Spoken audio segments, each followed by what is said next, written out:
Good afternoon, folks. Mike Wells, your World Explorer. Today is February the 18th, 2023.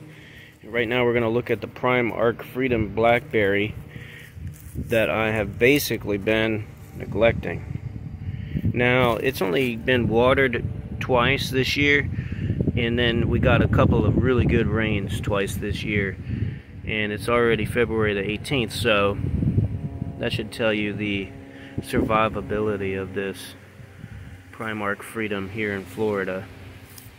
Now, I've been keeping this in the understory of the oaks, which has worked out pretty good for us. And you saw all that new growth on that plant over there. Let's go take a look at the other plant. So as you can see here, this one looks dead, but if you take a look down there, there's new growth coming out of the stalk, so that's good.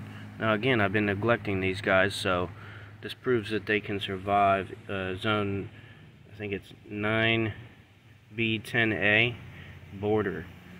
So maybe further south of here they could do good, and further north of here they could do good as well. Anyhow, I just wanted to update you on the progress of these Prime Arc Freedom plants. We haven't had any freezes this year. It's been relatively warm, so that's interesting as far as our weather goes. Thanks for watching. Don't forget to like and subscribe, as that helps the channel grow, and stay tuned as I will keep you updated into the spring as to what these Prime Arc Freedoms do here in Florida. Thanks and have a great day.